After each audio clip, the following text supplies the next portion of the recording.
Ya tengo el gusto de presentar a Mauricio Díaz. Él es estudiante doctorado de la Universidad del Biobío y nos va a hablar de sistemas dinámicos y máquinas de Turing. Bueno, hola, buenas tardes. Bueno, esta es una presentación bien leve igual del concepto de máquinas de topología dinámica en el contexto de máquinas de Turing, lo cual intenta de alguna forma fortalecer esta relación que hay entre la resultados dinámica topológica con los resultados de máquina de Turing. Para esta ocasión tenía pensado presentar en tres tipos de niveles, pero dado el tiempo, creo que voy a enfocarme más que nada en un solo nivel con los resultados correspondientes que hemos obtenido hasta el momento. Bueno, solamente esta parte la hice en inglés, pero técnicamente primero voy a presentar la relación de conceptos dinámicos asociado al tema de las máquinas, a estas máquinas de Turing. Luego vamos a estudiar distintos niveles topológicos. En este caso me voy a enfocar más que en la parte transitiva. Y bueno, mucha de la información pueden chequearlo en los trabajos de más abajo. Bueno, entonces nosotros vamos a hablar primero que a nivel topológico. Vamos a generalizar, vamos a estudiar en general, para un caso de espacio métrico compacto, con métrica D, con un homomorfismo con función, nos referimos a un sistema dinámico topológico donde la métrica es D y el espacio topológico está en X. Vamos a denotar de esta forma. Tenemos acá la relación, bueno, aquí nosotros lo que hacemos es definir un cierto número de iterados y tenemos la órbita de esta manera, con la acción en los enteros. Bueno, un ejemplo particular para empezar a entrar en calor es la función de tienda, que en el fondo tiene esta forma, entonces x módulo 1, y cuya tripleta que está acá es un sistema dinámico. Bueno, nosotros para estudiar el tema de la transitividad, para estudiar el tema de transitividad, nosotros nos enfocamos mucho en los resultados de un artículo 5 que estudia los niveles de transitividad a nivel clásico, pero para poder ir interpretando poco a poco los conceptos de lo que estamos buscando para ese definido caso. Entonces, nosotros sabemos que hay muchas categorías de transitividad, como la transitividad topológica, transitividad fuerte, la mucha transitividad fuerte, la minimalidad, débil mezclante, transitividad exacta fuerte, producto fuerte, topología intermezclante y localmente eventualmente sobre. Algunas de las definiciones, bueno, las definiciones clásicas que se encuentran acá presentes, donde tenemos que F es topología de transitivos y para todo conjunto abierto, todo vacío, V existen unidades de tiempo. Bueno, en este caso, en los naturales vamos a tomar, o Z, pues que los vectores negativos, tal que la preimagen de un abierto nos comparte elementos con cualquier abierto. Tenemos otras definiciones más, en la cual estamos trabajando con el caso de débilmente mezclante, weak mixing, en el cual tenemos que el producto de los mapas es transitivo sobre X por X, topología intermezclante, si tenemos lo mismo que la transitividad, solamente que para elementos que siguen después de una instante K, y tenemos la parte de otro que nos va a llamar la atención para esta presentación, va a ser el localmente eventualmente sobre, que está al final. Si para todo abierto U contenido en X existe un natural, tal que el iterado en ese instante N de U es igual a el espacio. Y así, esto que está acá, también se cumplir para cualquier elemento que siga. Bueno, dentro de esas propiedades, se ha probado que localmente eventualmente sobre va a implicar transitividad exacta, y tenemos también que Leo va a implicar transitividad muy fuerte, strong transitive y transitividad topológica. Al igual como se entiende que strong mixing va a implicar weak mixing y va a implicar transitividad topológica. Entonces, bueno, aquí nos vamos, en el proyecto general que estoy trabajando en mi tesis, también hay esta parte que voy a presentar ahora es más que enfocada a Turing, mientras que otra parte, para otro momento, será enfocado a autómatas celulares. Bueno, con respecto al tema de las máquinas de Turing, nosotros tenemos que, bueno, a nivel básico es un modelo matemático abstracto de cómputo que consiste en una cinta de longitud infinita dividida en celdas con entradas dadas y un cabezal que lee la cinta de entrada. Esta fue introducida en 1936 por el señor Alan Turing. Después de leer un símbolo de entrada, se reemplazará con otro símbolo, cambiará de estado interno y se mueve desde una celda a alguna dirección. Formalmente esta máquina está compuesta por un conjunto de filtros de estados, denotados por Q, y una cinta alfabética, denotada por sigma. Luego tenemos acá una función de transición, que es esta. No sé si puedo señalar. Aquí está. Ahí sí. Esta, que va desde los estados por la cinta alfabética hasta lo mismo con las direcciones que se encuentran acá. Entonces, más o menos, el esquema sería este esquema con la tapa y con el cabezal que se encuentra acá, debajo, que va de izquierda a derecha.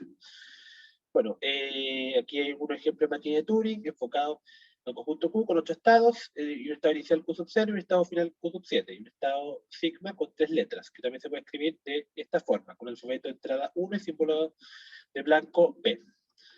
Entonces uno puede ir completando estas formas que se encuentran acá y tomar una función, por ejemplo esta, para ir armando el esquema y poder ir representando las relaciones que se encuentran en estas máquinas.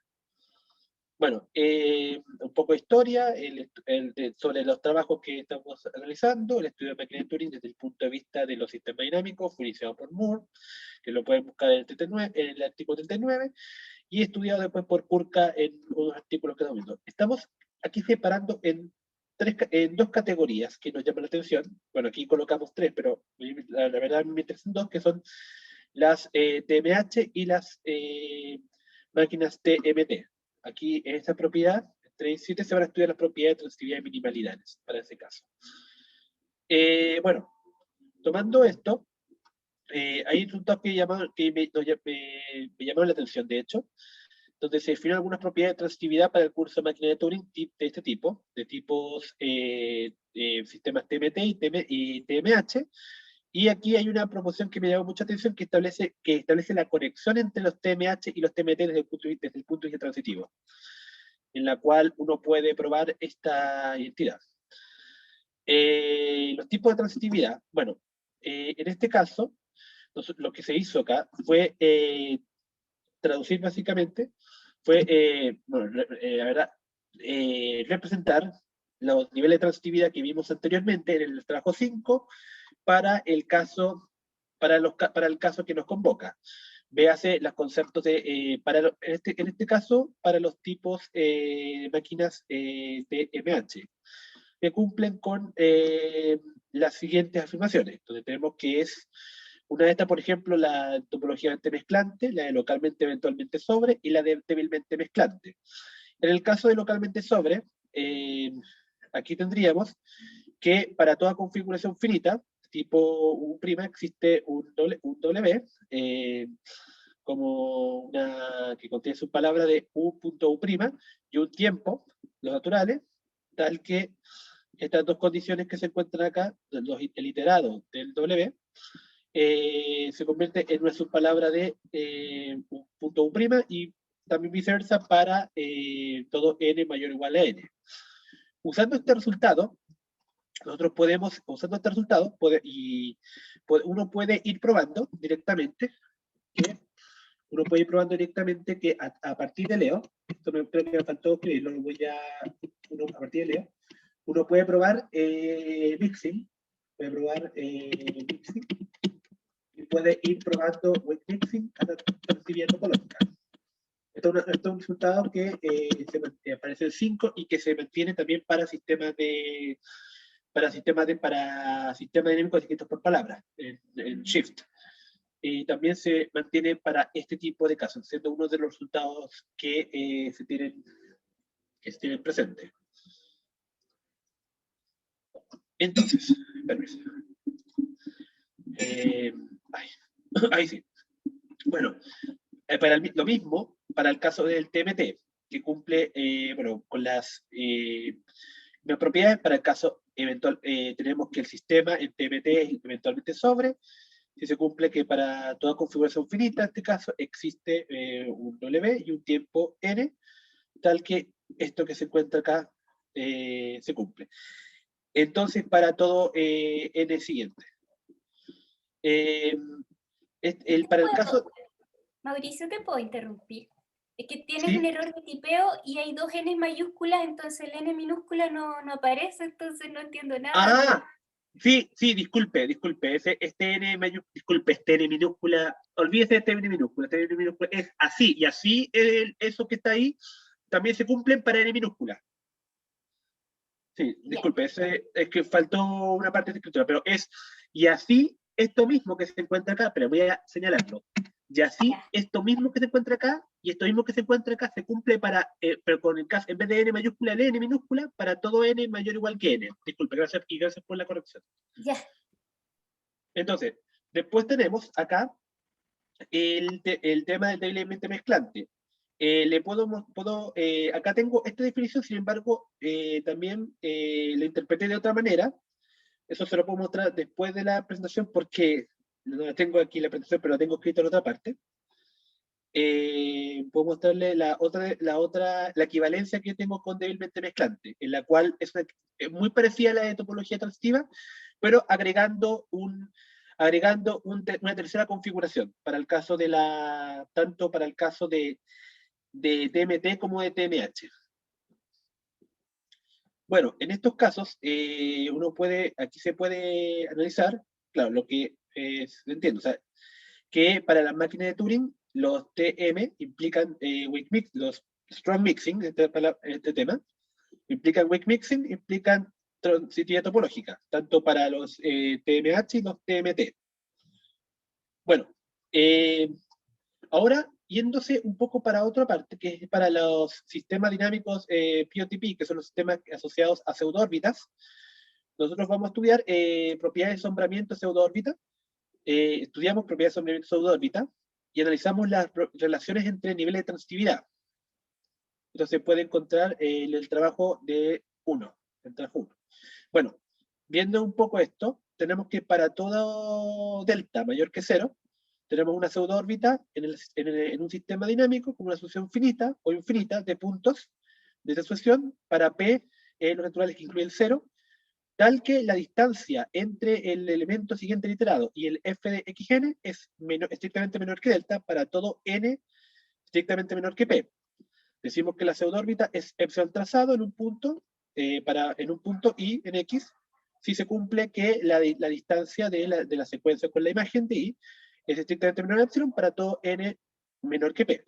Luego decimos que f tiene propiedad de asombramiento de la pseudoórbita si para todo epsilon mayor que 0 hay un delta mayor que 0, tal que cada delta pseudoórbita infinita, xn, en x, f, d, es epsilon trazado para algún punto de x.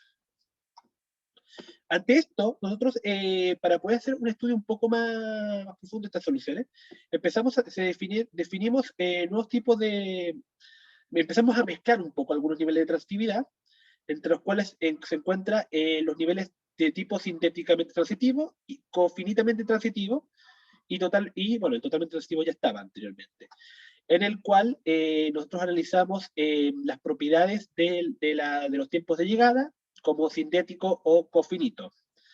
Esto está basado en un intento por relacionar niveles de transitividad con niveles de sensibilidad, en este caso, en los trabajos de Modato, que pueden ver también más abajo. En este caso, nosotros obtuvimos este esquema como resultado.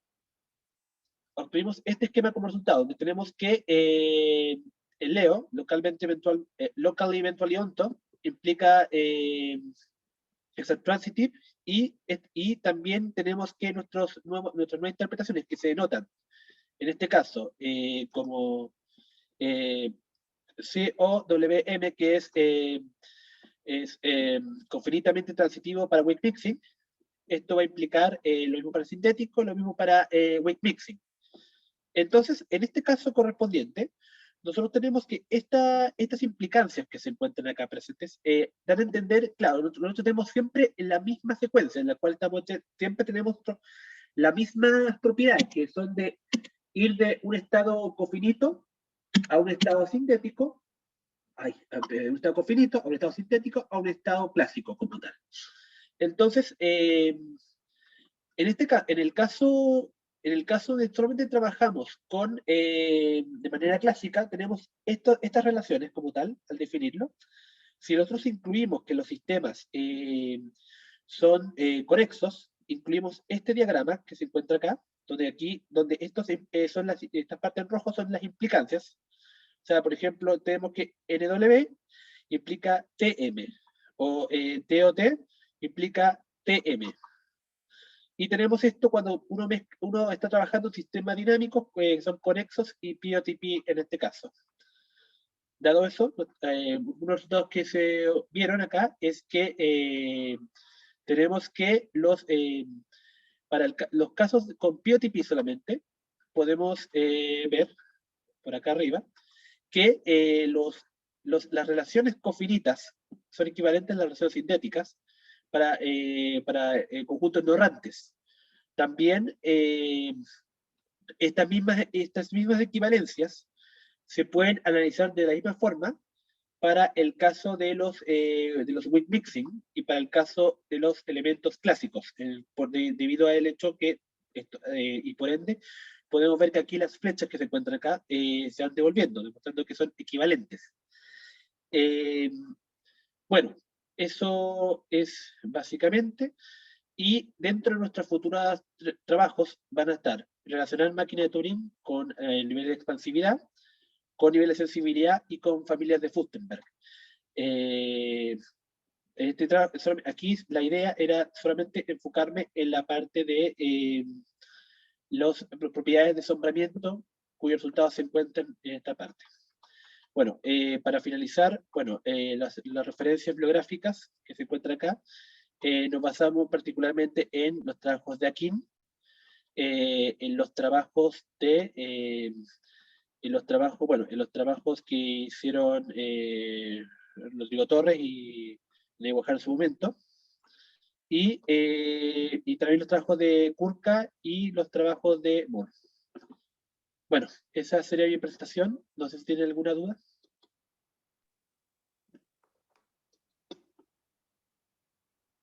Gracias, Mauricio. Fuiste como muy rápido, de hecho terminaste antes de lo previsto. Muchas gracias por tu charla. Así que tenemos mucho tiempo para preguntas. No sé quién quiere plantear alguna pregunta. Yo tengo preguntas, varias.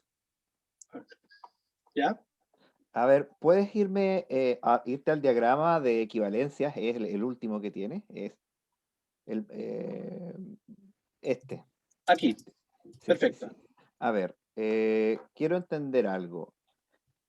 Tú hablas de que acá cuando tienes sistemas dinámicos y hablas de sistemas dinámicos conexos con algunas otras propiedades que me costó seguir porque no soy bueno en este trasfondo, en estos nombres, pero quiero entender, ¿cuáles son los sistemas dinámicos de máquinas de Turing, TMT y TMH respecto a este diagrama? ¿Este diagrama les aplica a ambos o a uno de los dos o a ninguno?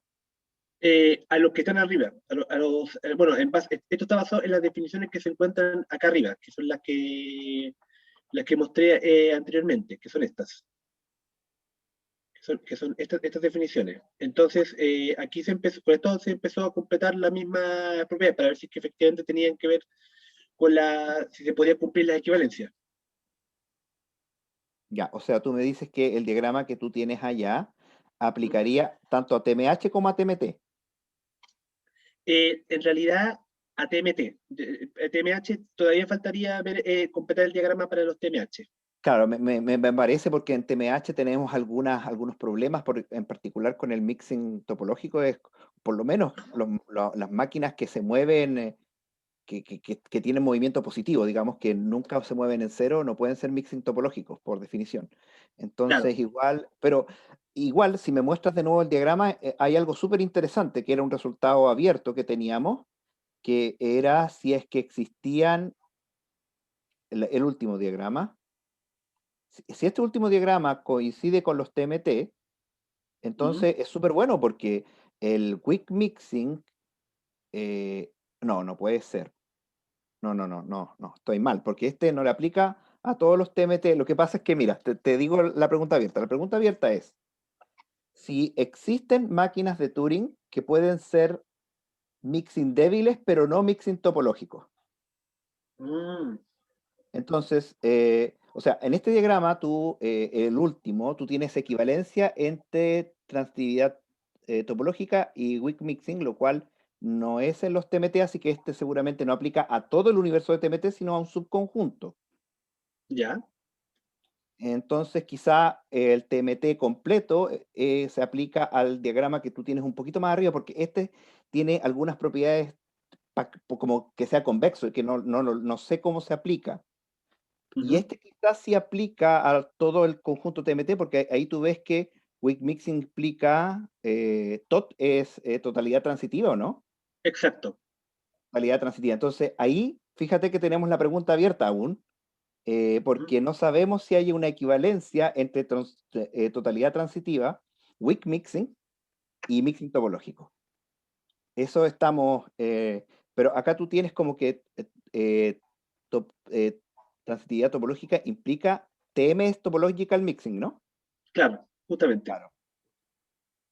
Entonces ahí serían todos equivalentes. ¿Y este aplicaría al conjunto completo de los TMT o a un subconjunto de los TMT? Eso, habría que analizarlo un poco más determinado, pero por ahora sería para un conjunto de los TMT, justamente. Ah, ya. Entonces, si de alguna manera me puedes hacer llegar cuál subconjunto es, porque me interesa muchísimo, porque como te digo, es una pregunta que está abierta en el campo. Eso, muchas gracias. No hay problema. ¿Alguna otra pregunta? Todavía tenemos 5 minutos. Eh, yo tengo preguntas si no aparecen más preguntantes. Ujú. Bueno, primero, nada, me encantaría leer tus trabajos porque me parece apasionante y me gustaría conocer un poco más las técnicas que estás ocupando. Ahora, respecto a la bibliografía, también hay un paper de Oprocha. Sí, exacto. No lo vi, ¿lo leíste? Sí, pero ese paper usé algunos de los resultados porque el enfoque principal de Oprocha era enfocado más que nada a lo que era entropía topológica. El paper se Sí, refiere al paper del año 2014. sí, Exacto. ya. Ya, muy bien. Bueno, ¿y podrías contarnos al menos una idea, darnos el sabor de cuáles son las técnicas que estás ocupando para el... Yo creo que es muy interesante el tema de la pseudoórbita. Eso lo toca Kurka en su paper seminal. Sí, Eh, sí, me faltó esa referencia, me faltó colocar esa referencia, pero efectivamente, una de las referencias que parte, de hecho, con la parte de las pseudoórbitas es efectivamente el artículo de Kurka, del año 2006, que luego Procha va incluyendo esa parte. sí, Sí, y creo que eso no ha sido explorado. Entonces, ahí, en efecto, pueden haber cosas que salir, porque bueno, por muchas razones, y de qué tiene que ver con los sistemas sóficos y eso. Entonces, si nos pudieras dar un poquito un sabor de cómo haces tus demostraciones. claro. Claro. Bueno, como lo dije anteriormente, muchas de las demostraciones más que nada vienen en base a las definiciones clásicas que yo mencioné anteriormente, en este caso. O sea, más que nada le damos un enfoque más que nada algebraico, en el sentido de que nosotros tenemos las definiciones y vamos a ir probando cada uno de los enlaces que se están viendo, cada uno de las afirmaciones como están viendo. Entonces, esa es como la forma principal en la que se ataca el problema. En los casos, efectivamente, esa es como una técnica más teórica desde el punto de vista un poco más matemática que enfocándose más que nada en la parte, en la aplicación netamente. Eso es como lo que yo puedo hacer al respecto. Ya. Ah, no, pero está interesante porque entonces usas herramientas diferentes y de ahí, claro, uno se puede agarrar. Exacto. Bueno, Sí. no sé si hay más preguntas. Otra vez yo, pero una pregunta un poco más aparte. ¿Tienes algún trabajo escrito? Ese trabajo está escribiendo hasta el momento. Todavía no se ha terminado, Ya, pero no, se no está tienes escribiendo. ningún archive, ningún HAL, nada que No, podamos leer. Nada por ahora, pero tendrán que ser pacientes, pero yo creo que durante ya el segundo semestre van a poder ver un poco de eso. Sí, te agradecería Pero muchísimo que nos avisaras cuando tengas algo escrito, porque, Ujú. como te digo, tocas algunas de las preguntas abiertas que tenemos nosotros acá y nos sería De muy hecho, interesante leerlo.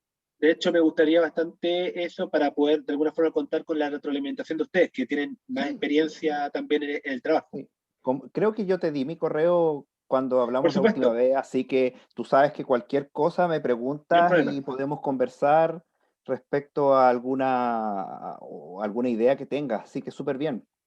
Perfecto. Muchas sí, gracias, Rodrigo. de Gracias a hecho, ti, Muchas si Sergio. gracias. Dante nos autoriza, pues te vamos a invitar a darnos una charla a Sí, nosotros. sería. Mira, ¿Mm? hola, solo para complementar, digamos, un poquito eh, todos estos niveles realmente son en la dinámica clásica en espacios métricos compactos, ¿cierto? Y, y estas son las técnicas más o menos estándar y lo que se acopla muy bien es la propiedad de sombramiento, ¿sí? Esa propiedad es muy potente, digamos, en los sistemas dinámicos que en máquinas de Turing o autómatas hemos visto muy pocos trabajos, digamos, ¿sí? Entonces, aquí hay que tener cuidado, digamos, ¿cierto? Depende de la Sí, estructura, hay muchos sistemas dinámicos, digamos, que no lo cumplen, digamos. Entonces, hay todo un escenario, digamos, eh, todas incluso hay uno puede partir mucho más abajo, digamos, si todas las reglas, digamos, las reglas dinámicas, digamos, que uno tiene, digamos, en términos de autómatas, ¿cuál de ellos son transitivos, cuáles no son? ¿Cuáles tienen sombramiento, cuáles no? Entonces, ahí donde uno va exactamente lo que dice Rodrigo, digamos, ¿cierto? Hay muchos ujú, sistemas dinámicos que no tienen esa propiedad, pero tienen unas propiedades más débiles. Por ejemplo, como hay otro que estamos interesados en la preexpansividad que trabajó Anaí. Un tema muy interesante la preexpansividad. Pero en la dinámica clásica hay niveles de expansividad, niveles. Y, y se reinterpreta de otra forma, porque, por ejemplo, finito expansivo, ¿cierto? Es la versión preexpansividad, digamos, entre comillas, la versión preexpansividad que define Anay, digamos. Y la versión K-expansividad es la versión, pero es diferente porque en el sentido global es que el conjunto dinámico tiene una cantidad finita de elementos, ¿sí? Y aquí es que tiene que ver, que ustedes le llaman los asintóticos, que tiene que ver la cantidad finita de donde uno difiere, ¿cierto? Que son cosas muy diferentes, pero también tienen su propio nivel, digamos, ¿cierto? Que uno puede ampliar. Por ejemplo, ustedes dieron esa afinidad de que el cardinal exactamente sea un número K, ¿sí? Pero en dinámica global nosotros damos la opción de que puede ser menor incluso la cantidad. Entonces, engloba más sistemas dinámicos de lo que ustedes más o menos hicieron. Eso más o menos quería complementar un poquito. ah, Pero todavía este punto de vista más es el topológico que estamos, el clásico todavía. Eso. Ah, de súper acuerdo. interesante. Sí, pues respecto a la propiedad del sombreado está relacionada con la soficidad y eso lo explica Kurka y con Pierre Guillon también tenemos trabajos ahí, yo supongo que los han visto desde el año De 2003, hecho, 2015, eso es por ahí. interesante para, digamos, que uno después puede saltarse con otro tipo de sombramiento, que es los sombramiento en promedio. Y eso está ligadamente a la transitividad total, digamos, ¿cierto? De algún sentido. Ah, qué ¿Sí? maravilla. Esto está Ah, súper interesante bueno. Sí, la Muchas verdad es que yo, gracias. sí, la Sí. verdad es que yo no me he atrevido a meterme con las propiedades de sombreamiento aún respecto a la relación que tienen con las propiedades ligadas a transitividad, pero sí, se nota que hay algo muy interesante ahí que tocar. Exacto, exacto. Hay una cosa Ujú. interesante. Ya pues, Fantástico. muchas gracias. Sí, Gracias a ustedes. gracias. Un aplauso de nuevo, o sea, Sí. aplauso.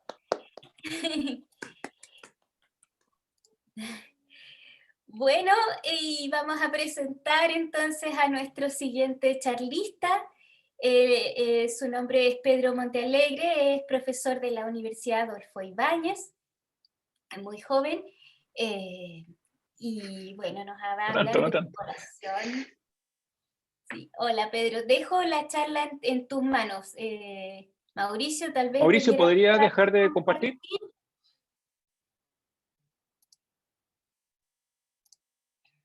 Eso. Ahí sí.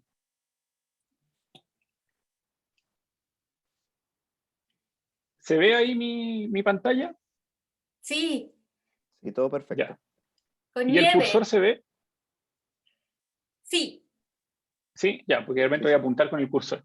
Ya, sí, esta foto siempre la ocupo en las portadas de mis presentaciones. Fue un día que nevó arriba en Adolfo Ibáñez, este es el edificio donde está mi oficina, está por ahí abajo. Uy, me fui a otra diapositiva, perdón. Ahí sí.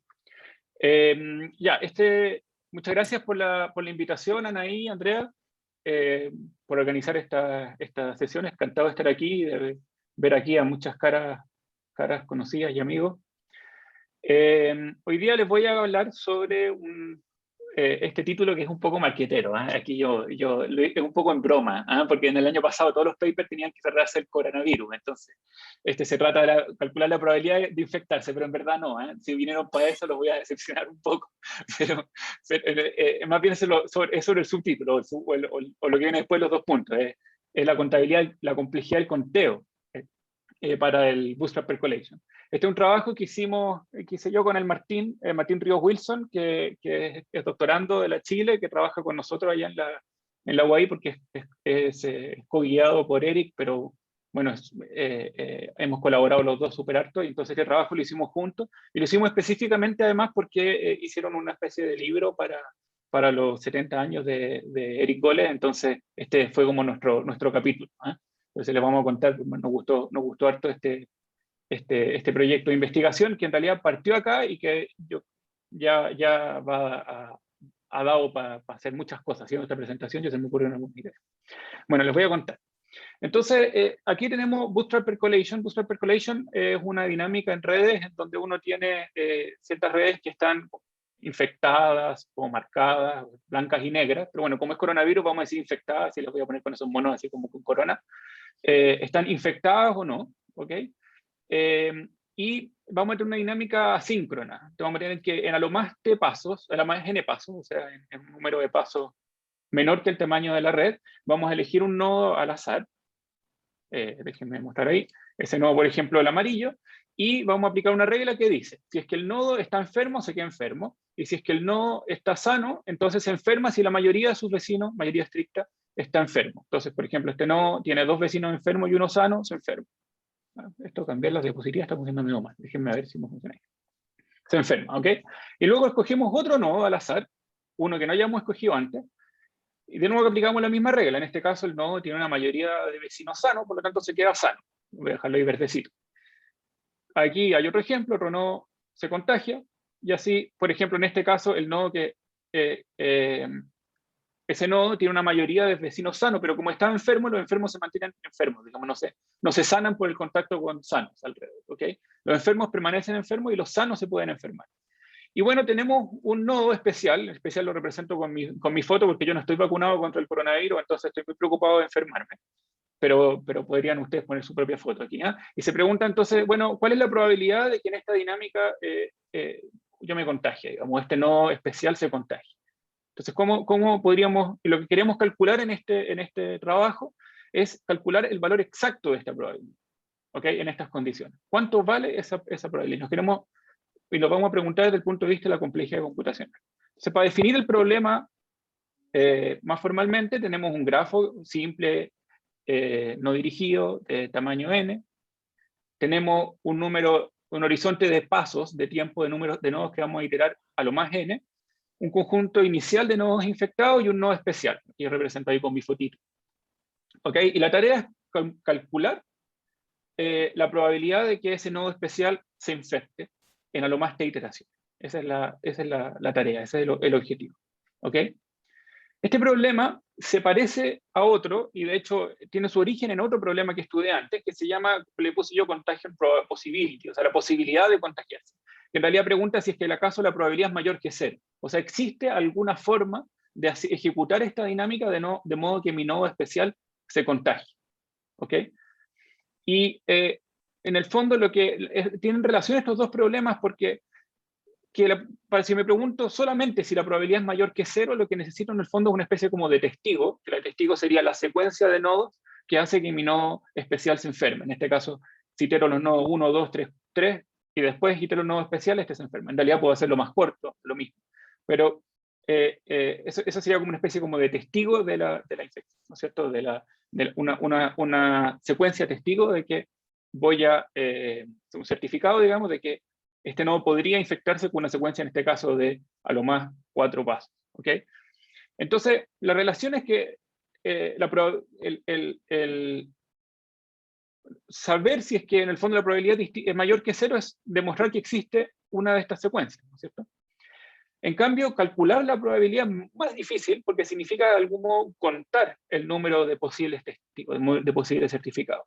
Contar todas las posibles secuencias que podrían llevar a infectar a mi nodo especial.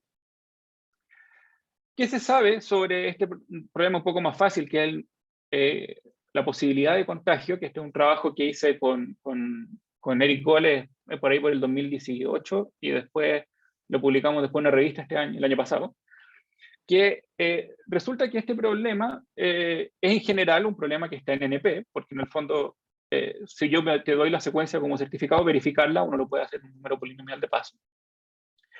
Pero lo interesante es que restringido a grafos de grado de lo más 4, o sea, con a lo más 4 vecinos, el problema se puede calcular en tiempo polinomial. Y si no, o sea, si uno tiene grafo, y digamos, si el grafo tiene grado 5 o más, o sea, si tiene grado 5 o 6, o más grado máximo 7, o no está restringido, entonces el problema se vuelve NP completo. ¿Ok?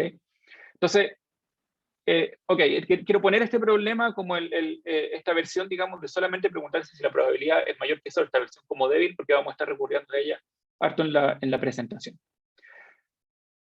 Respecto al problema de la probabilidad de contagio, entonces, este es un problema que tiene varias complicaciones adicionales. La primera es que ya no es un problema computacional en el sentido clásico que uno aprende cuando estudia complejidad, porque no es un problema de decisión, no es un problema cuyo output es 0,1, sino que es un problema funcional. Yo quiero calcular el número que representa la probabilidad de que mi nodo especial cambie, se infecte.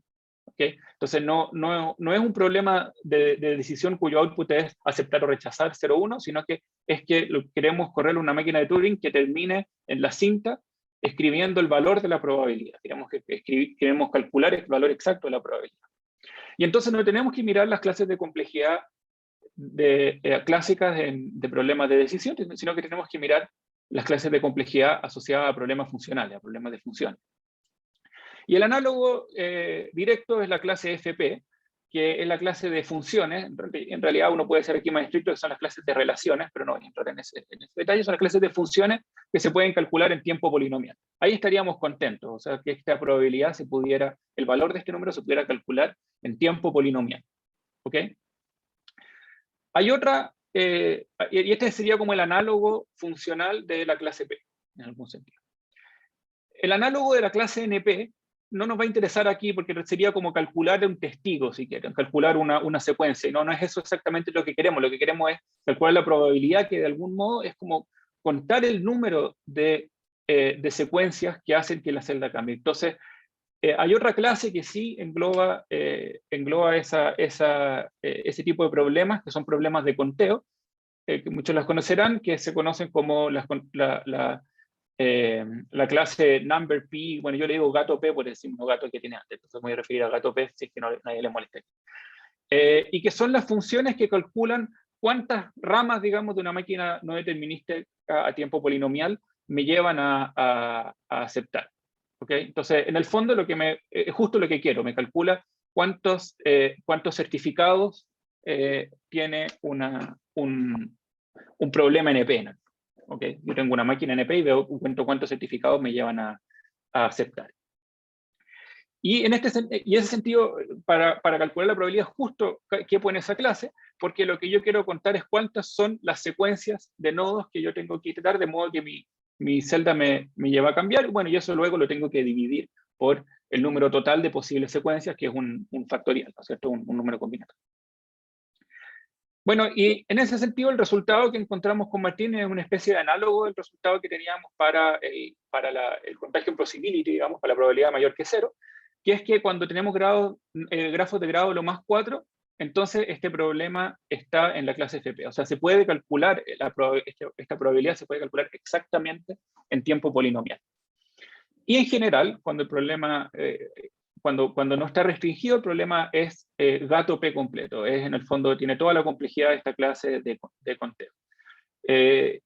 Es interesante este estudio porque es súper distinto, lo encontré, es primera vez que yo he trabajado con estas clases funcionales y es muy distinto al diseño de algoritmos cuando uno trabaja con problemas de decisión, porque como uno está contando y quiere encontrar los valores precisos, uno tiene que meterse muy profundo en la mecánica, en la combinatoria, tiene que en el fondo meter las manos en la masa y no puede, digamos, dejar nada a buenas subrutinas, sino que uno tiene que diseñar sus propias subrutinas para casi todo lo que quiere hacer. Entonces, lo que voy a contarles en detalle es el primer punto, el segundo es mucho más técnico y quizás menos interesante en el sentido en que todos los problemas que son NP completos en su versión de conteo se asume más o menos que son gato P completo, no se conocen ejemplos donde eso no ocurre. ¿Okay? Entonces, no es quizás sorprendente que si en grado 5 o más el problema era NP completo, entonces en este caso en general el problema vaya a ser gato P completo en su versión de conteo. Pero sí es interesante que aun cuando la versión de decisión fuese polinomial, hay muchos problemas que cuando uno llega a su versión de conteo pasan a ser gato P completo igual. Entonces, aquí haber encontrado que el problema era calculable en tiempo polinomial, esta probabilidad era calculable en tiempo polinomial, resultó ser bastante sorprendente y requirió bastante trabajo. Así que les voy a contar de qué se trata eso brevemente. Entonces, primero déjenme contarles qué pasa, cómo serían qué forma tienen bueno, esto voy a tomar un grafo de grado exactamente 4, voy a tomar una grilla, ¿ok? Para contarles el grado lo más 4 voy a reducirme al caso donde tengo una grilla, pero casi todo es más o menos análogo. ¿Y qué ocurre? Que pensemos primero cómo serían las estructuras que aparecen en el grafo cuando la probabilidad de contagiarse es nula. Y bueno, si uno deja uno toma esta condición inicial y la deja evolucionar en el tiempo, en una iteración paralela, que en el fondo es como básicamente lo peor que podría pasarnos, digamos, todos los que se pueden infectar se infectan. Entonces vemos que las estructuras que permanecen estables, o sea, que nunca se infectan, son estructuras bastante definidas, que son ciclos, o sea, son nodos que pertenecen a ciclos de nodos inicialmente sanos, o nodos que pertenecen a caminos entre ciclos, como en este caso. ¿Okay? Y eso en realidad caracteriza a las celdas que son estables, llamamos a las celdas que nunca cambian, con probabilidad 0 pueden cambiar. Entonces decimos que un conjunto de nodos, entonces un conjunto de nodos se dice que está en una alianza, si es que, un conjunto de nodos se dice que es una alianza si es que la mayoría de los vecinos de cada nodo en el conjunto está en el conjunto. Y entonces justamente lo que protege a los nodos es pertenecer a una alianza, o sea, que la mayoría de sus vecinos sean sanos, y eso ocurra para todos al mismo tiempo. Y en los grafos de máximo grado 4, las alianzas son o ciclos o caminos entre ciclos. ¿Okay? Entonces, esto nos sirve a entender cuándo es imposible que la celda cambie, porque a eso ya como que ahí, si mi celda pertenece a una de estas estructuras, de inmediato mi problema responde probabilidad 0, y listo, no hay nada que hacer. Por lo tanto, cuando la probabilidad es mayor que 0, o sea, cuando existe alguna probabilidad de que el nodo cambie necesariamente, no es una condición necesaria, no suficiente, el nodo a cambiar tiene que no estar protegido, digamos, por estas dos patas que sean ciclos, no tiene que estar en una alianza. Y por lo tanto tiene que estar en una estructura, uy, se me va el mouse, pero tiene que estar en una estructura que sea del tipo que tenga que que 3 de sus vecinos, que la mayoría de sus vecinos formen árboles. Podría ser un conjunto vacío, podría ser un nodo activo. ¿Okay? Y lo que necesitamos es que en esta dinámica lo que va a pasar es que estos 3 árboles, o al menos 3 árboles que conectan a este nodo, se van a tener que necesariamente consumir por completo antes de que el nodo en especial cambie. ¿Okay? Porque van a necesitar que la mayoría de sus vecinos pasen a 1, pasen a estar en el estado infectado. Y por lo tanto, el problema de decidir si es que la probabilidad era estrictamente mayor que 0 era ver que el grafo estuviera metido en uno de estos árboles, digamos, donde hubieran estas 3 patas, digamos, no estuviera metido en un ciclo, en un camino en reciclo, y que estos 3 árboles, el tamaño de ellos no superara mi presupuesto, mi número de celdas que yo podía iterar, que tenía derecho a iterar antes de iterar mi celda especial. Y ahí, en ese caso, la probabilidad va a ser mayor que 0. Entonces, si ahora, en vez de ver si solamente la probabilidad es mayor que 0, quiero contar, entonces voy a tener entonces de nuevo mi nodo y tengo su árbol, y lo que va a tener que ir a hacer aquí los celdas que se infectan es ir a podar este árbol, ir a cortarle ramas, digamos, hasta llegar a mi nodo especial e infectarlo. Y entonces ese podado podría partir de manera súper ordenada por una de las ramas, o bien podría ser cualquier cosa, ir podando una rama a la vez, digamos, en cualquier parte. Y entonces aquí aparece una primitiva que yo busqué con Martín, investigamos harto y no encontramos nada que lo resolviera, que es como le llamamos como el número de podado de un árbol, que es cuántas formas distintas hay de podar un árbol, cuántas formas hay distintas de descomponer el árbol eliminando hojas, una a una. Ese número le llamamos el gato Prundet, ¿okay? El número de podado del árbol.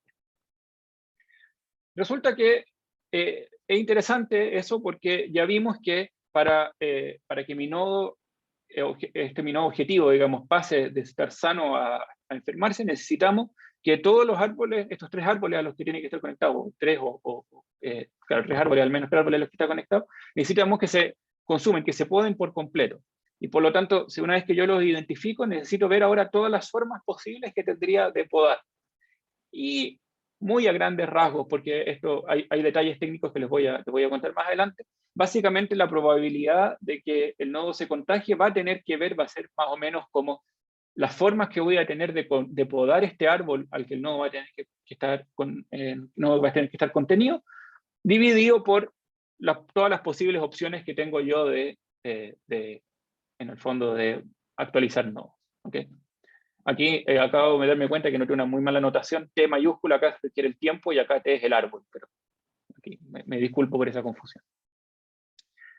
Entonces, la parte que queda por hacer es considerar, bueno, es calcular ver cómo calculamos este número de podado, cómo se obtiene esa cantidad.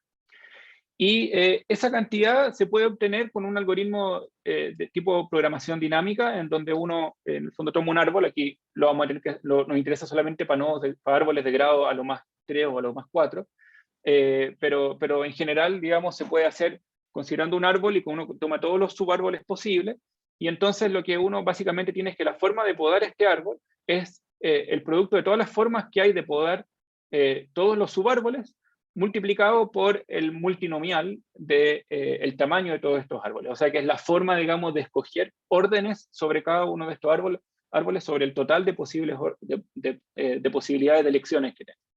¿Okay? Y bueno, la gracia es que todo esto, digamos, da números súper grandes, pero son números que son calculables en tiempo polinomial, porque tanto el t como el n se escriben en número logarítmico de bits, pero el grafo es un número se escribe en n bits. Entonces, aun cuando estos números me dan valores exponenciales, los puedo calcular en tiempo lineal.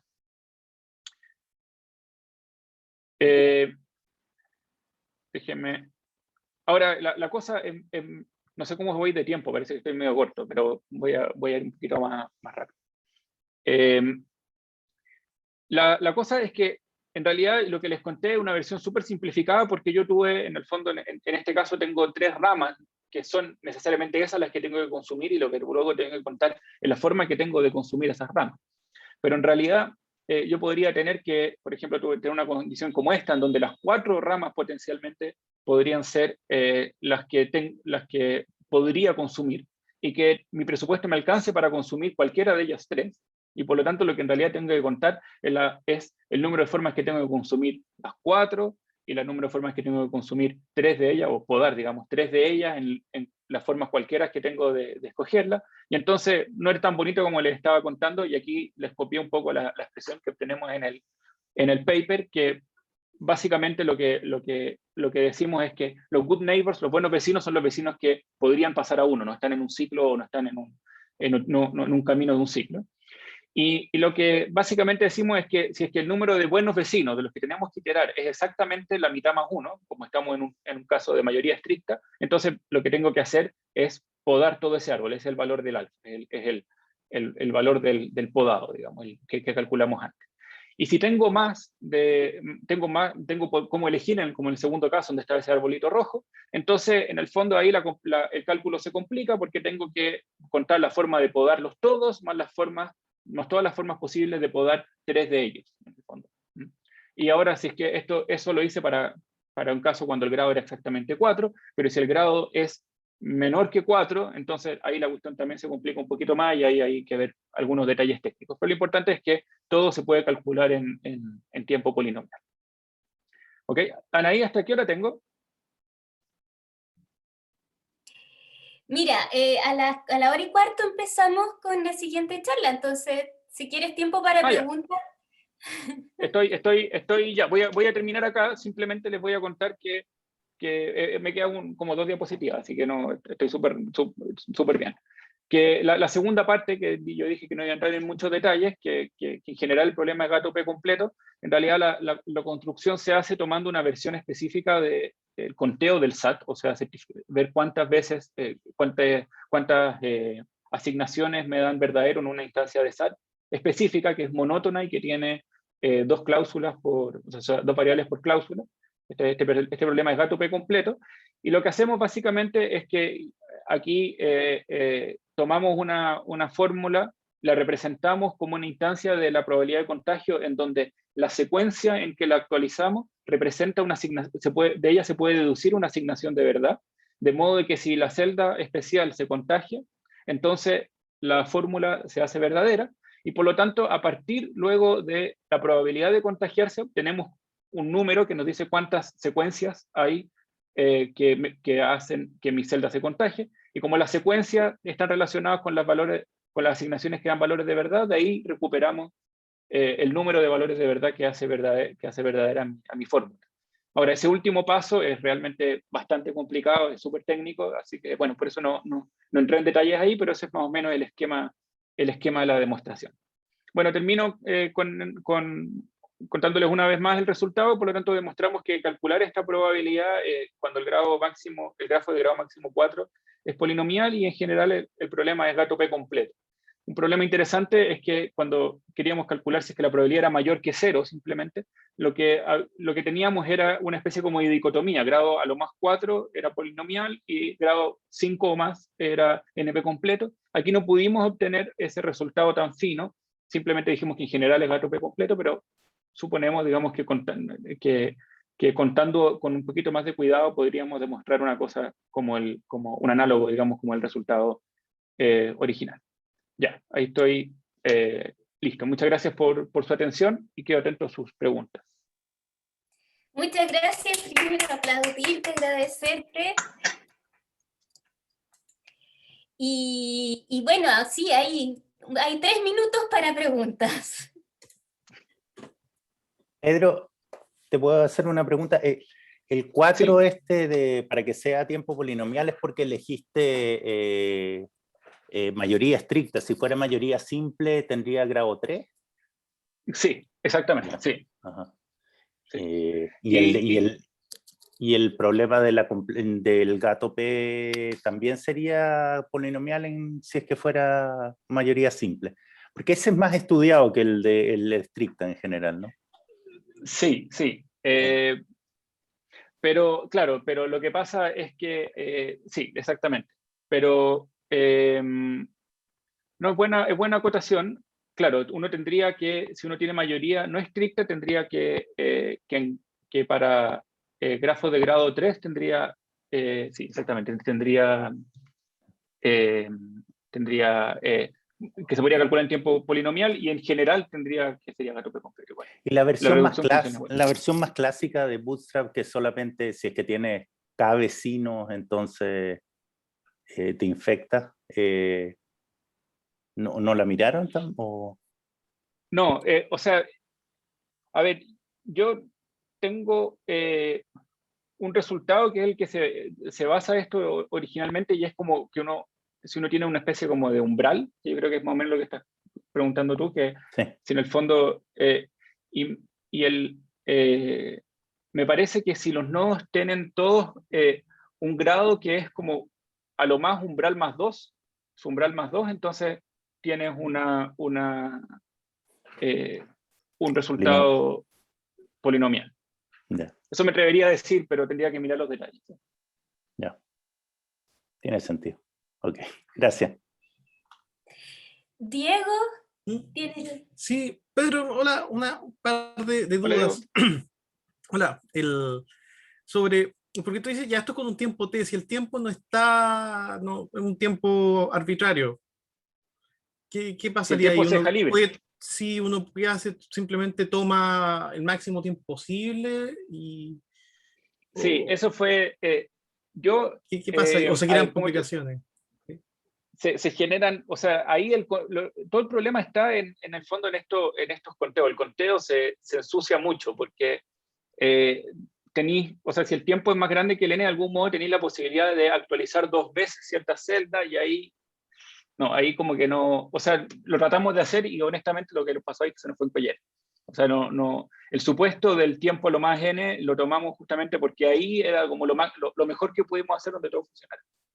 Ya, claro, limpia ahí los cálculos. Y otra Claro. consulta, porque parecido a lo que hemos hecho antes, ¿te acordás de la grilla, la triconexidad? ¿Te acordás? Y Ajá. ¿qué pasa? Porque ahí ya tenía una pura estructura. ¿Qué crees tú que pasa ahí? Eh, Es como, Claro, ¿está lo que ahí o no pasa es está que ahí? el resultado justamente es el mismo problema, porque el resultado que tenemos nosotros de triconexidad es un resultado a largo plazo, es cuando un T es muy grande, Ujú. cuando en el fondo Sí, claro. es high libre. Pero en esas dinámicas, cuando tenéis un tiempo de cálculo fijo, tenéis como una cierta capacidad limitada de cálculo y ahí no sé ni siquiera si es polinomial el problema de la probabilidad mayor que 0. Ya. Mm.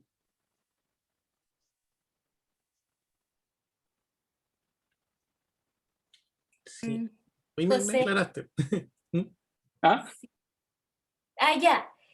Mira, Sí. bueno, estamos en la hora, pero hay una mano levantada más. Le voy a pedir permiso a Jep unos minutos, José Zamora. Gracias.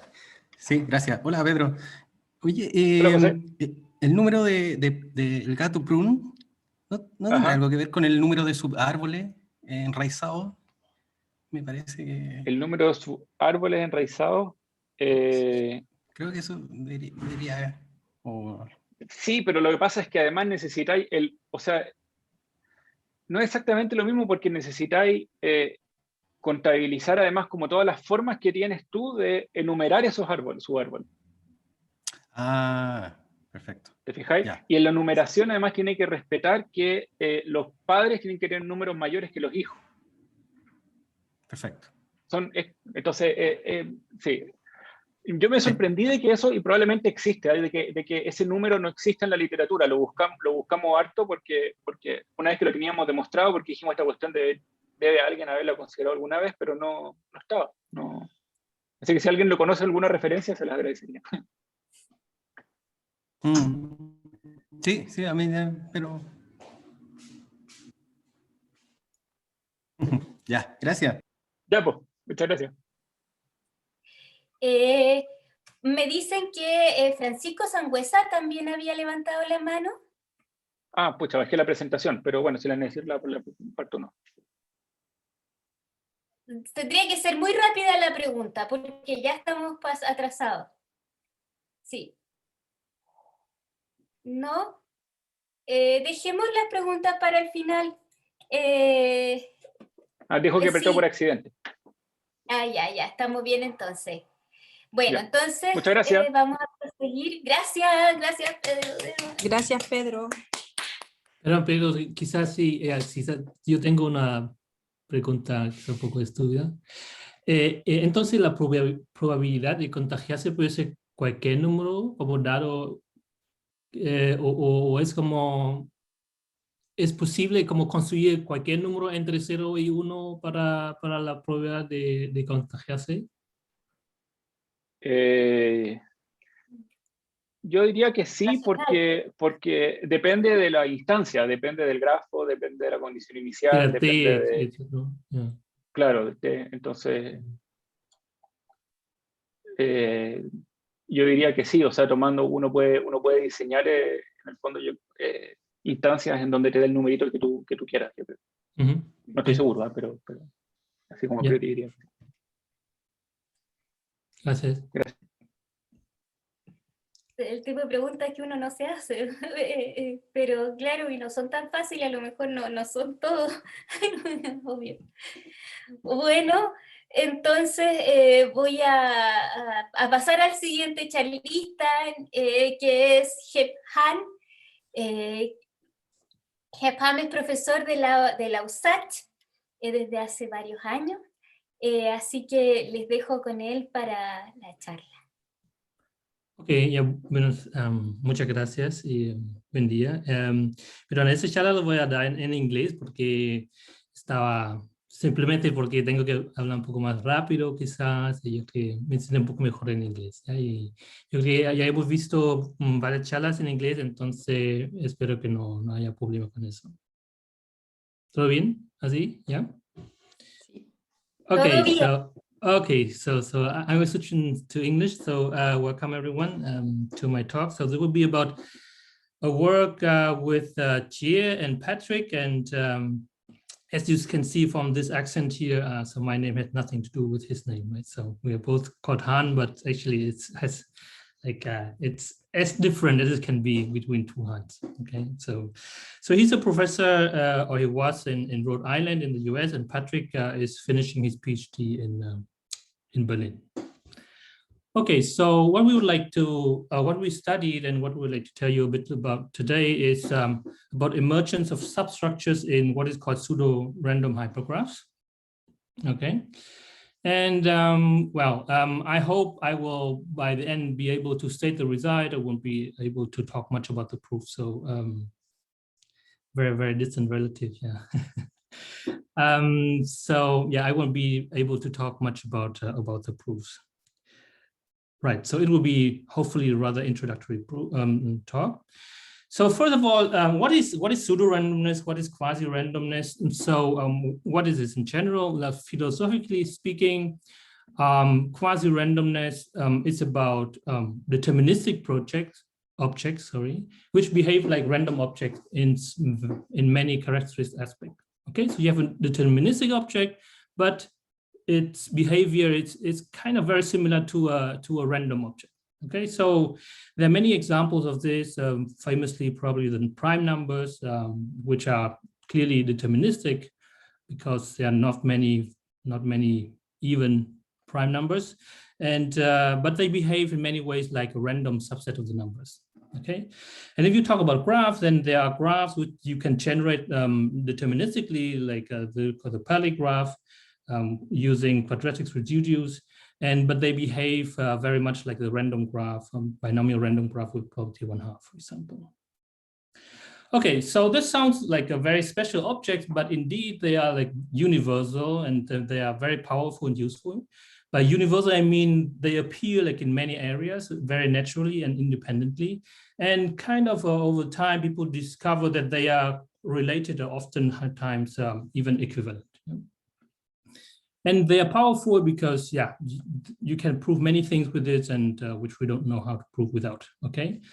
And so if this is not interesting enough, then let me tell you that so these are clearly, in general, very beautiful objects with many interesting properties, but moreover, you can actually, and what is this principle of regular approximation says, you can approximate any object by a constant number of quasi-random ones. So this was maybe the first discovered by Semeredi in 1974 for graphs. So you take a graph, then you can approximate any graph, like not quasi-random, by a constant number of quasi-random graphs, right? So that means somehow if you understand this, how quasi-random graphs behave, then you kind of get a good hold on any graph. Okay. So I was talking now about like characteristic property of random graphs. So what are these? So let's look at some of them. So what are typical property of random graph? So this is the graph where you kind of flip a coin to add or to not add an edge, right? So with property P, you add an edge, and with property 1 minus P, you don't add it. And you do it independently for every pair of possible edges. And what you will get with very high probability, we have what is called uniform edge distribution. That means whenever you take like two subset of vertices and you consider the edges between them, then it will be kind of a P proportion of all possible edges, right? Because you kind of took every edge with property P. And this will be true for all A and B up to an error term. So think of this as a main term and this is an error term. So, so the number of edges between any two A and B will be roughly kind of the expected value, P times A times B. And then you say, oh, wait, can it be true? That sounds very weird. How can it be for all A and B? So what happens if I pick A to be only one vertex and B only another vertex, right? So then there should be either an edge or no edge, but there cannot be like half an edge or something like that, right? So what I hide here in this notation is actually that this thing, though I say this for all A and B, it's kind of void for A and B small, right? So if A and B are sublinear, so if A and B or B sublinear, then I have, then the main term will be smaller than the error term and this thing kind of void, okay? Moreover, you can also see that if the probability is not a constant, sorry, not probability, but the edge density P is little all of 1, then the thing is also void because then the main term also kind of gets swallowed by the error term. So what I have here then, though it's hidden here, you should think of P being constant and A and B being linear size sets, okay? But then if you have this, then the thing tells you a lot about how the edges are distributed. Okay, so another property which is very typical for random graph is subgraph count. So for example, if you look at the graph, a cycle of length 4, then you ask how many copies do I have of this? Well, with property, if you fix 4 vertices and then you see this C4 with property P to the 4. So in total, you expect like P to the 4, N to the 4, and then this would be true with an error term a little out of N to the 4. Okay. And what I just told you about C4 is true in general for any graph. So if I fix any graph, your favorite graph on 1 million vertices, then the number of copies of this graph will be kind of P to the number of edges and to the number of vertices plus this little error term.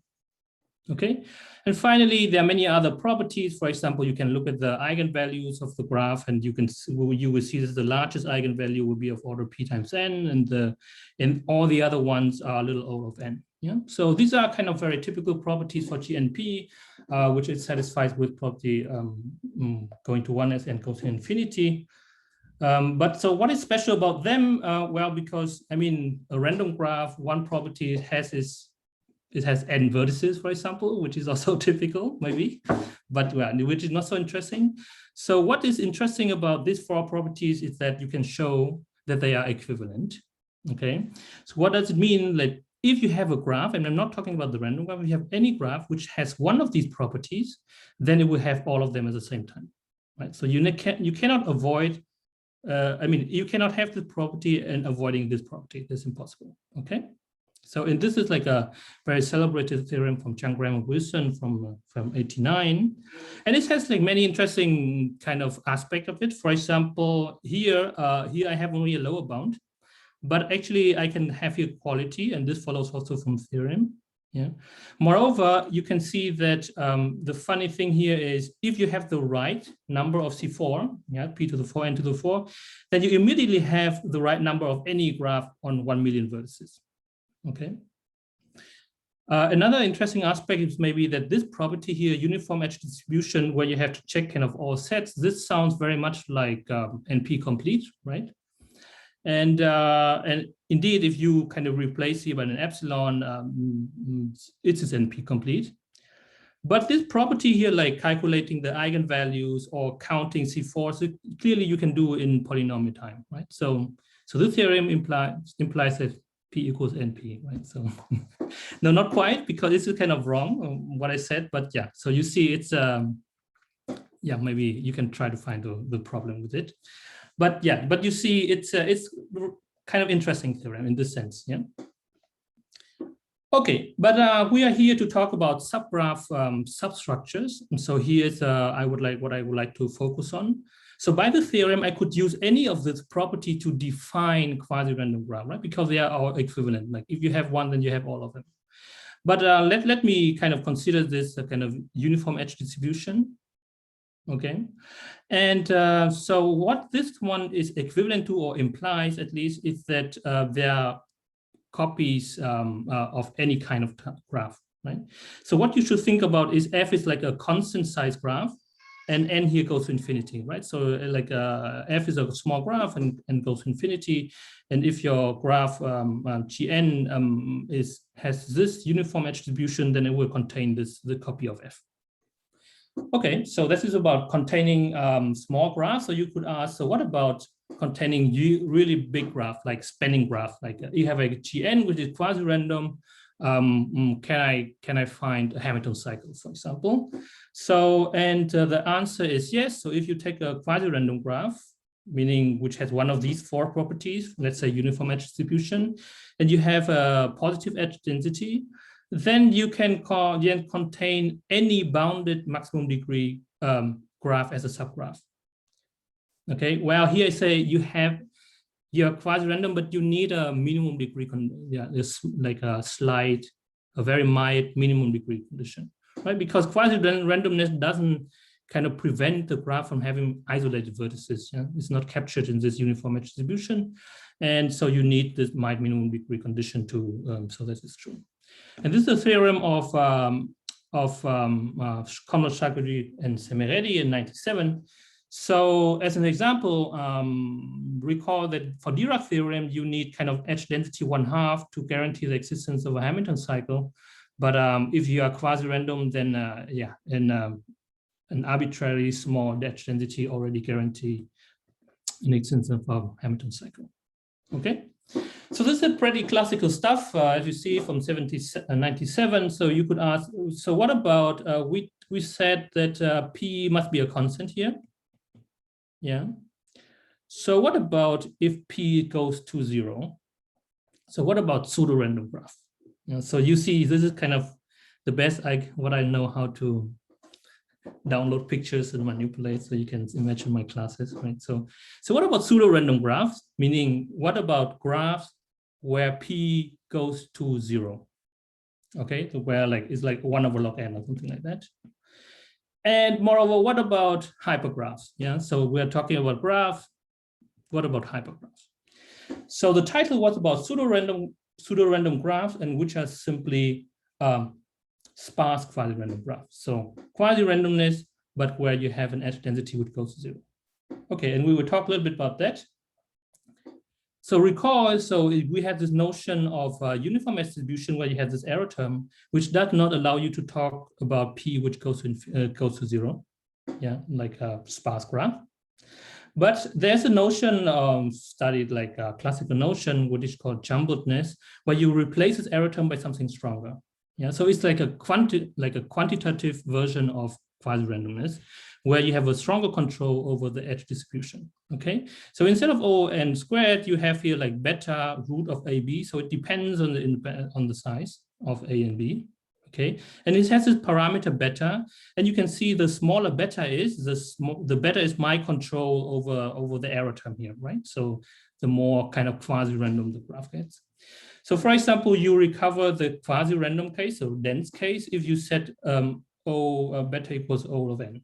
Okay, but more interesting, what we want to study, like more, let's say, quantitative version, is we're thinking about P being a polynomial or something going to 0 here, and beta is some function which depends on P and n. Okay, for example, here P is n to the minus 1/3, and n is little o of n to the 1/3, something like that, right? So which is a kind of quantitative version of what we have seen. So what you can show, for example, if you look at a random graph, then it's very jumbled. So you can have beta like for order root Pn, and this is kind of best possible because if you have any graph, then you cannot be better than root Pn jumbled, right? I just told you the smaller beta is, the better is a control. So you could ask how small can it be? In general, it cannot be smaller than root Pn. Well, if P is not 1 or something like that, right? So in which case you just have the complete graph, which is a bit boring. Right, so that means jumbled graph, where beta is kind of root Pn are optimal, are like the best jumbledness you can get. Okay. Now, so what kind of differences does it give compared, like if you have now pseudo and this jumbledness compared to the uniform distribution before? So what I already said, you get like a stronger control over edge distribution for large set. Before you had O of n squared. Right now you have a smaller error term, which depends on beta and depends on A and B. Okay, but more importantly for us, most of the time is that you can look into smaller sets. You can control edges of smaller sets. Recall that, for example, before you could not look into like sublinear sets. Okay, sets of sublinear size. But now you can kind of control edges as long as this main term is larger than the error term, right? So as long as this PAB is larger than beta root AB, and you calculate, then you can see that, so as long as A times B is larger than beta squared over P squared, then you indeed have that this main term dominates the error term, and then you know that there are many edges, right? And before you just know, well, it could be empty, so it doesn't say anything. Okay, so in here you can also see again that the smaller beta is the more power I have, like in smaller sets I can control the edges. Okay, and this is 2 is much more important for us than 1 typically, right? It's like the ability to control edge distribution between much smaller sets. Okay, so I just talked about this, blah, blah, blah. So how does it help us, for example, to find subgraphs? So let's have a look at a particular example of one triangle. So here's the probability, here's the property of jumbledness. And so I would like to find conditions on P and beta, which give me one triangle. So let's say it's simple. Okay, so this is very simple. So for example, using the property, you can show that most of the vertices have kind of Pn neighbors, right? Because if not, then you can collect the vertices which like too few vertices, too few neighbors, form a set, and then they will, to the rest of the graph, they will have a small number of edges, but this then will violate this, right? If I put the exceptional vertices here. And note here that A and B need not to be disjoint, right? So I allow like A to be contained in B, for example. Okay. So that means more the vertices have kind of the degree you would expect of the random graph.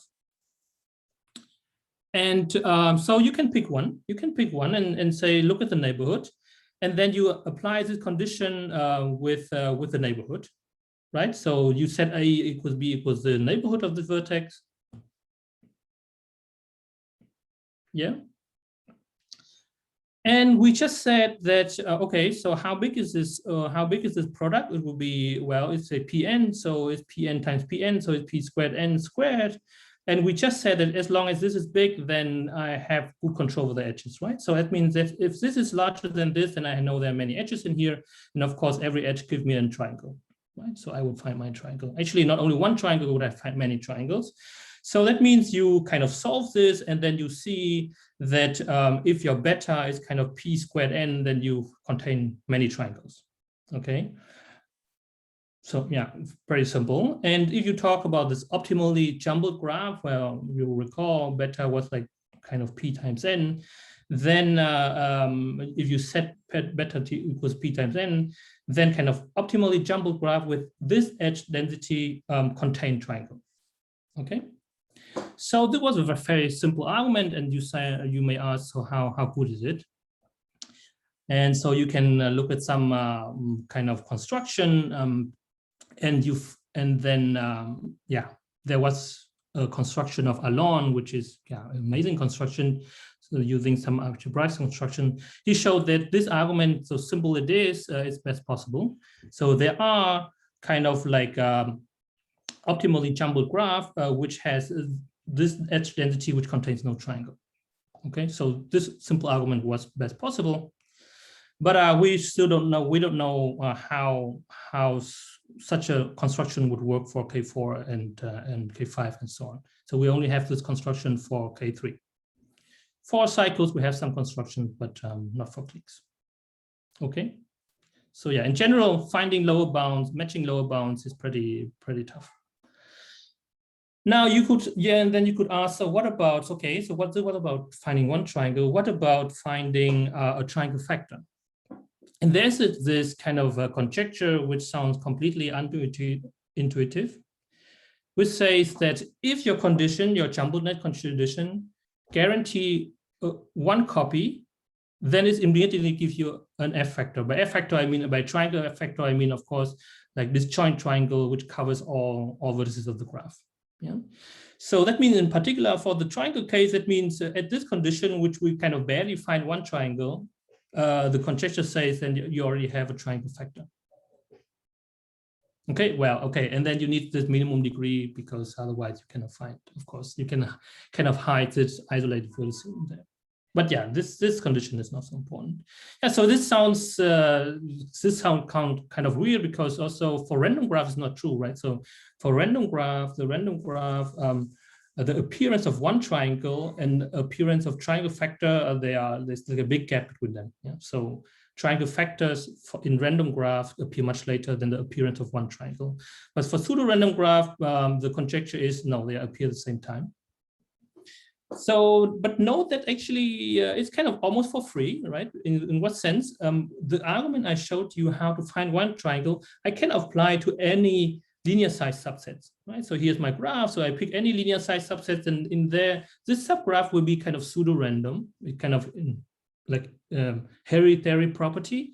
Then I can find a triangle. So I can greedily remove one triangle as long as I have linear size sets. Right, so this is kind of in this sense is almost for free, the conjecture, but at the same time it's pretty hard because I mean no one knows for a long time, no one knows how to deal with this error term like little O of n vertices. Okay, so there's like a series of papers addressing this problem. Krivelevich, they showed okay something like p cubed, you can find one. We improve it to like p to the 2/2. And then in some breakthrough paper by Nenadov, he showed that, yeah, that is essentially true up to some logarithmic term. And Patrick kind of removes this log term this year, essentially. Okay, so the conjecture is true for triangles. This approaches here works for cliques, but we don't have lower bound construction so for the cliques, so that in this sense, triangle is the only thing we know. Okay, concerning this conjecture.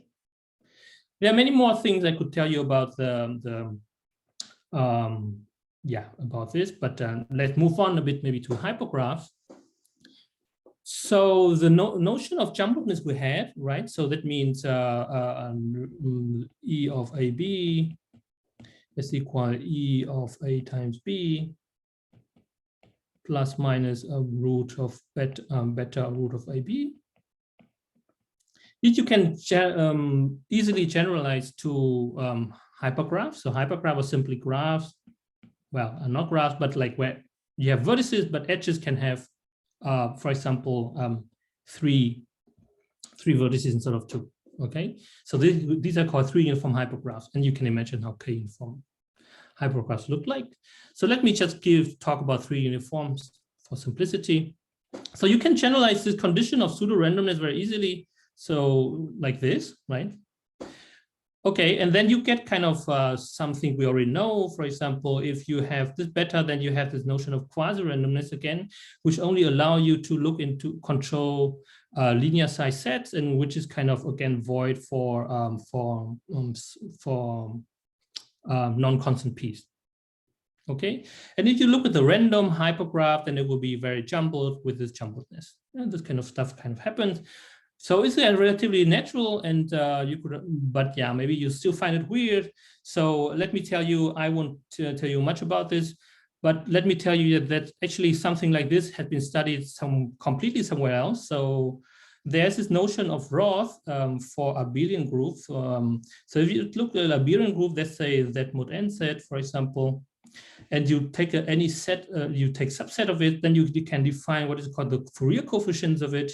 And there's a property which is called small bias, which just says non-trivial Fourier coefficients vanishes. Okay, and this is a definition of Fourier coefficients.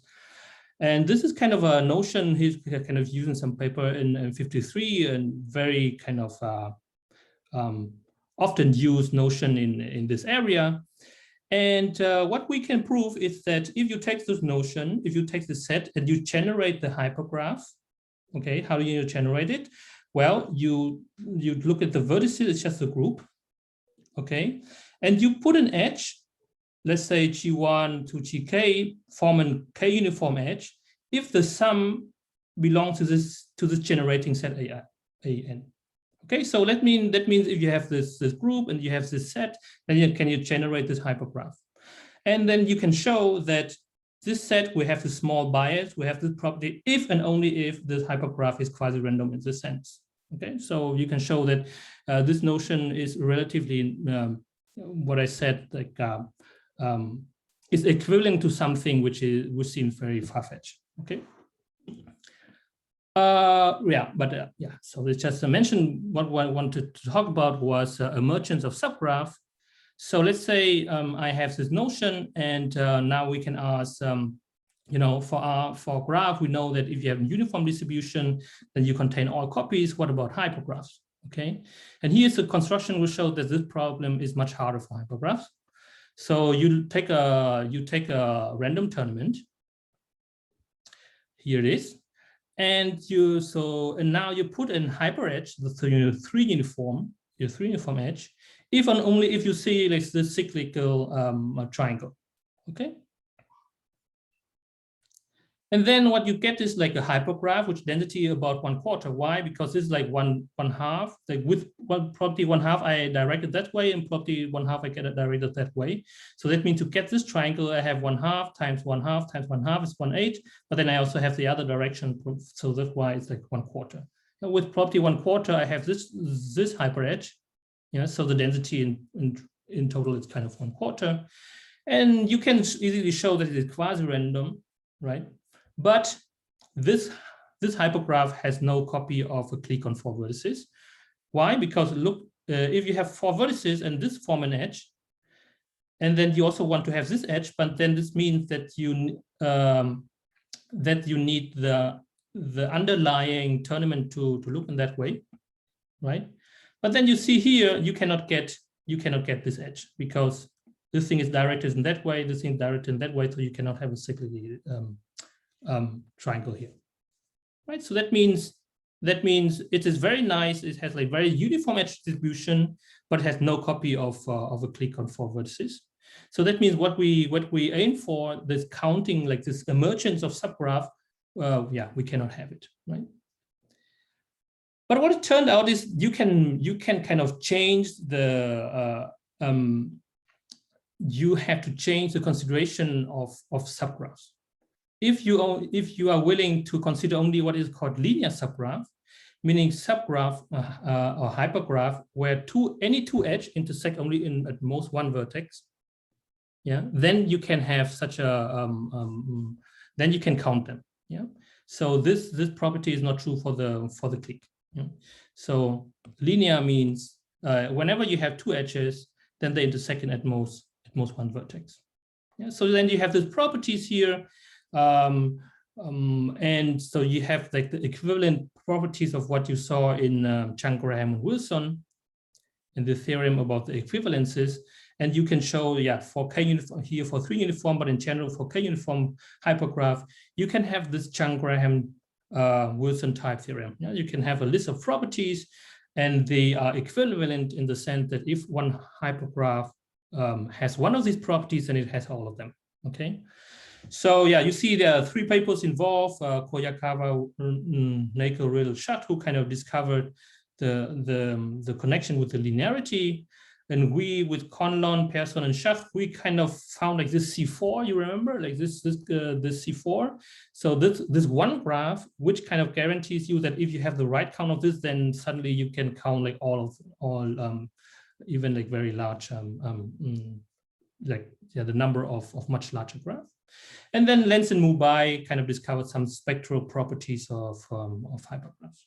Okay, and so all together they give like this. This result. Okay, so this about emergence of small subgraph. What about spanning subgraph? Okay, so here, so for a long time, almost nothing is known. I think these papers are kind of relatively recent. Well, relatively recent. Times obviously go much quicker than one thinks. So remember that what the difference between jumbledness and quasi-randomness was these two properties, right? So this gives you stronger control on for large set, stronger control for this error term, but more importantly, you are able to look into much smaller sets. Yeah. And as I said, only this will be important for us most of the time. So I would define something like jumbledness prime, where you can have here like a weaker error term. You can have here a little o of p, a, b, c. Yeah, so, but it's not so important. Yeah, so it's really a small modification of it. So what is known about spanning subgraph? So let's start with simple structures. So Lenz, Mubai, prove that you can find factors, f factors, where f is a linear, it must be a linear k-graph. Yeah. And their approach also gives them a result for sparse jumbled graph, yeah, jumbled prime. Okay, so if you have a three uniform hypergraph with some minimum condition and with this jumbledness, then you have a perfect matching. And our result, now I finally I'm able to state our result with Jie and Patrick. We kind of improved the result. First of all, we extended to all k. And we remove this, we use like a weaker minimum degree condition. And most importantly, we kind of reduce this, this jumbledness condition, right? So you recall the smaller p is, beta is, the stronger is the jumbledness, and we weaken this result. We weaken this by a lot. So if k equals 3, then we have here p to the 5½ and to the 3½ instead of 16. Okay. And with Mycroft, they prove something about Hamilton cycles. Loose Hamilton cycles are kind of Hamilton cycles which are linear in the sense that consecutive edges intersect only in one vertex. And so they prove for the quasi-random case, meaning for the dense case, and we kind of managed to give the first bound for the first time, kind of prove something in the sparse case, which gives you this beta here. So let's plug in what happens for k equals 3, then you have here p squared and to the 3½ So you see, it's kind of weaker than a weaker condition for a matching. So it's easier to find a loose Hamilton cycle than a matching, at least for us. Okay. And finally, let me go very quick, address the problem of this factor, right? They actually prove something much stronger than perfect matching. They prove the existence of some factor. And we have some corresponding result. And here, the question is, of course, the jumbledness condition you need for a particular f will depend on f, right? I mean, if your f contains only like one edge, then or is very sparse, then it should be simpler to find this f than if it's like completely dense, right? So the question is, how difficult is such an f? Is kind of captured by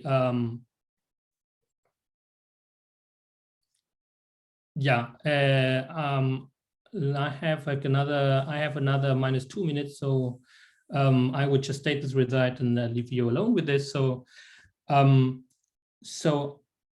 what is the notion for kind of which captures how difficult it is to find f?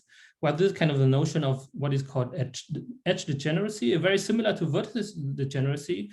What you do is you choose a permutation of the edges, yeah, and then for every edge of the edges here, and then for every edge, you look at those edges which intersect this edge and comes before it, okay?